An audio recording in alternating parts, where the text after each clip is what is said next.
어서 오세요. 반갑습니다. 안녕하세요. 저는 30대 후반의 평범한 남자입니다. 35살이 넘어가면서 부모님의 성화로 선도 많이 보고 여자 소개도 많이 받아보았지만 학자금 대출 갚느라 아직 집도 없고 경차를 타고 다니다 보니 만나는 여자들마다 그 나이 먹도록 뭐 했냐며 밥만 먹고 헤어지더군요. 물론 애프터도 거절당했습니다. 그러던 중 다니던 회사가 경영난에 힘들어지면서 희망퇴직을 받기 시작했고 고민 끝에 퇴직을 하게 되었습니다. 버텨볼까도 고민해 보았지만 나중에는 퇴직금은커녕 월급도 밀려서 못 받고 쫓겨날 수도 있을 것 같아서 퇴직금에다가 추가로 더 챙겨줄 때 나오자고 생각이 들었습니다. 대학 졸업 후 바로 취직을 하였습니다. 학자금도 갚아야 했고 여자친구도 없었기에 별다른 여행도 휴가도 없이 일만 하였습니다. 다른 일을 구하기 전에 여행을 다니기로 하였습니다. 여기저기 큰 목적지 없이 여행을 하던 중 동해바다가 보이는 작은 동네가 너무 마음에 들어서 오랫동안 머물렀습니다. 그 여행이 끝나고 다른 직장을 구해서 일을 시작하였지만 그 동네가 자꾸 생각이 들었습니다. 결국 새로 구한 직장을 몇 개월도 안 돼서 그만두고 다시 그곳으로 여행을 갔습니다.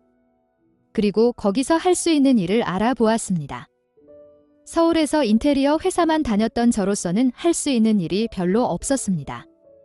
그러던 중 바다가 보이는 괜찮은 곳에 장사할 수 있는 상가가 매물로 나왔습니다. 가격이 많이 비쌀 것 같아서 몇 번을 망설이다가 부동산에 찾아가서 물어보았더니 서울에 살던 전세보증금을 빼서 해도 어느 정도 돈이 남을 정도로 가격이 좋았습니다.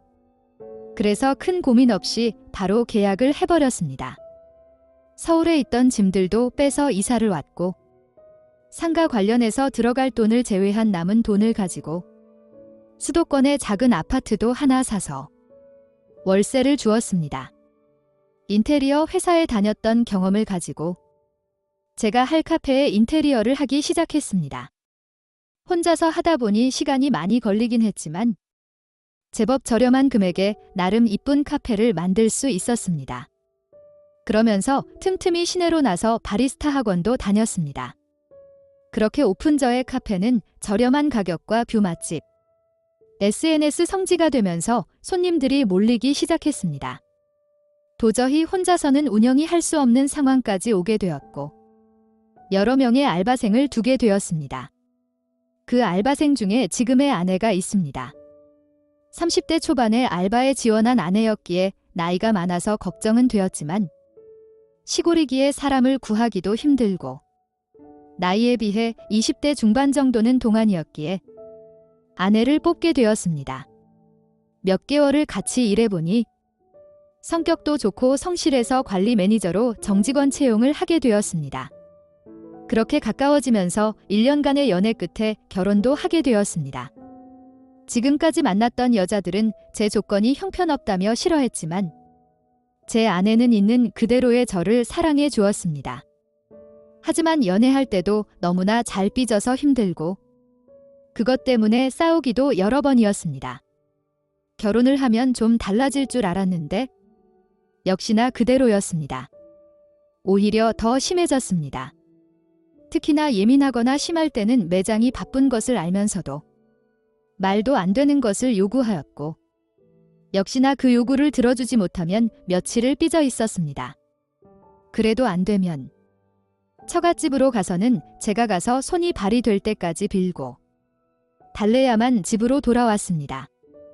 하지만 그런 것도 한두 번이면 이해하고 넘어가겠지만 한 달에도 몇 번씩 그러다 보니 저도 지쳐갔습니다.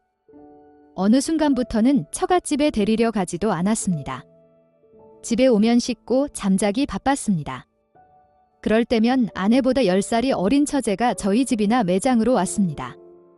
아내가 갑자기 일도 안 나오고 처갓집 갈 때마다 알바생을 뽑았다가 다시 나오면 자를 수도 없기에 아내가 없는 날이면 일하는 사람이 부족하니 더 바쁘고 힘든 날입니다.